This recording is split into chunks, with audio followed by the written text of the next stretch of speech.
ചേട്ടാ വൈറൽ വീഡിയോയെ പറ്റി സംസാരിക്കുമ്പോൾ ഇപ്പോഴും ഒരു ചിരിയോടുകൂടി പറയുന്നു, ഞാൻ ഇതുവരെ സക്സസ്സിൽ എത്തിയിട്ടില്ല, ഞാൻ കണ്ട ഡ്രീമിലേക്ക് എത്തിയിട്ടില്ല എന്ന് പറയുന്നു. പക്ഷെ ഞങ്ങളെ പോലുള്ള ആൾക്കാർ നോക്കുമ്പോൾ നിങ്ങൾ ഡ്രീമിലാണ് നിൽക്കുന്നത്. അപ്പം ഇതുവരെ എത്തിയിട്ടുള്ള ഈ സക്സസ് മന്ത്രം എന്തായിരിക്കും ഞങ്ങളുമായിട്ട് ഷെയർ ചെയ്യണമെങ്കിൽ? ഇല്ല, അതിനൊരു മന്ത്രം ഒന്നുമില്ല.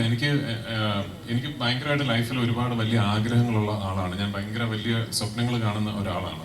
അപ്പൊ ഞാൻ ആ ആഗ്രഹങ്ങൾക്കും സ്വപ്നങ്ങൾക്കും വേണ്ടി ഞാൻ ഭയങ്കരമായിട്ട് ജോലി ചെയ്യുന്ന ഒരാളാണ്. അത് പറയുമ്പോഴും ഭാഗ്യം എന്നൊരു വലിയ ഘടകം അവിടെ ഉണ്ട്. അത് ഞാൻ ഒരിക്കലും നിഷേധിക്കില്ല.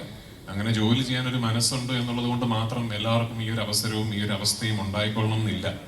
അങ്ങനൊരു ആഗ്രഹത്തിന്റെ പുറത്ത് ഞാൻ എൻ്റെ ഡ്രീംസിനെ പെർസ്യൂ ചെയ്യുമ്പോൾ ശ്രീ ആന്റണി പെരുമ്പാവൂരിനെ പോലെയും ശ്രീ മോഹൻലാലിനെ പോലെയും ഒക്കെ ഇത്രയും ക്ലൗട്ടും ഇൻഫ്ലുവൻസും ഉള്ള ആൾക്കാർ എൻ്റെ സ്വപ്നങ്ങളിൽ എന്നെ വിശ്വസിച്ചു എന്ന് പറയുന്നിടത്താണ് എൻ്റെ വിജയം സംഭവിക്കുന്നത്. ആ ഭാഗ്യം വലിയ സ്വപ്നങ്ങൾ കാണുന്ന എല്ലാവർക്കും ഉണ്ടാകട്ടെ എന്ന് മാത്രമേ ഞാൻ ആശംസിക്കുന്നുള്ളൂ. അതാണ് ഞാൻ നേരത്തെ പറഞ്ഞ എല്ലാവർക്കും ഒരു ആന്റണി പെരുമ്പാവൂറും ഒരു മോഹൻലാലും ഒക്കെ ഉണ്ടാകട്ടെ എന്ന് ഞാൻ പറയുന്നത്. കാരണം you need people around you to believe in your dreams. And most importantly ഞാൻ എപ്പോഴും പറയാൻ മറന്നു പോകുന്നൊരു കാര്യമുണ്ട്. എൻ്റെ വീട്ടില് ഭാര്യയും മോളും ഉണ്ട്. മറ്റാരേക്കാളും എൻ്റെ സ്വപ്നങ്ങളിലും എന്നിലും ബിലീവ് ചെയ്യുന്നത് എൻ്റെ വൈഫും എൻ്റെ മോളുമാണ്. എൻ്റെ അമ്മ എന്നെ വളർത്തിയത് ബിലീവ് ഇൻ യുവർ ഡ്രീംസ് എന്ന് പറഞ്ഞാണ്.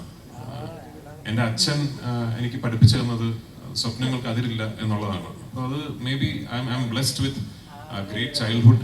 I M blessed with a very happy home.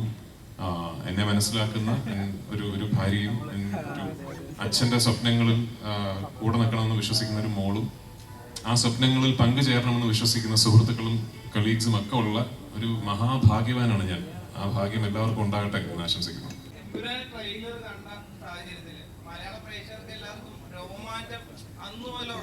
പിന്നീട് ഓരോ ദിവസവും കഴിയാൻ തോറും എന്താണ് എക്സൈറ്റ്മെന്റ് ഇങ്ങനെ വന്നുകൊണ്ടേയിരിക്കുകയാണ്.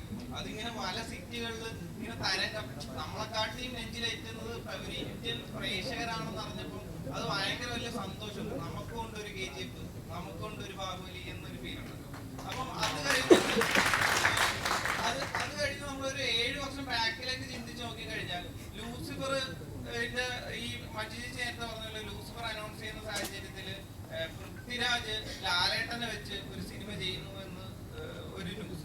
അതൊക്കെ ലൂസിഫർ ഇറങ്ങി, അത് ബ്ലോക്ക് ബസ്റ്റർ ആകും, അറിയാം, പൃഥ്വിക്ക് പരിപാടി അറിയാം എന്നൊരു സാഹചര്യം എല്ലാവർക്കും അറിയുന്നതാണ്. ഇങ്ങനൊന്നും അല്ലല്ലോ അന്ന് ഞാൻ കേട്ടത്. അപ്പം അത് കഴിഞ്ഞ് ഫ്രാഞ്ചൈസിയാണ്. ഇപ്പൊ നേരത്തെ ലാലേട്ടൻ പറഞ്ഞ പോലെ ഇതൊക്കെ ഒരു ന്യൂകമർ ഡയറക്ടർ എന്ത് ധൈര്യത്തിലാണ് ഈ ഒരു ന്യൂകമർ ഡയറക്ടർ ഇത്രയും 3 സിനിമകളുമായിട്ട് വലിയൊരു സ്വപ്നമായിട്ട് ഇറങ്ങിയത്. അത് മലയാളം എന്നൊരു ഇൻഡസ്ട്രിയിൽ നിന്ന് ആ ന്യൂകമർ ഡയറക്ടർ 100-ലധികം സിനിമയിൽ അഭിനയിച്ചതിന് ശേഷമാണ് ഒരു സിനിമ.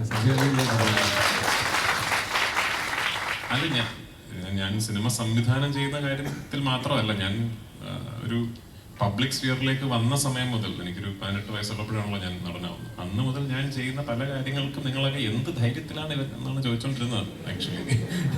അപ്പൊ അതിങ്ങനെ ഒരു വഴി കൂടെ പോകുന്നു, അത്രേ ഉള്ളൂ.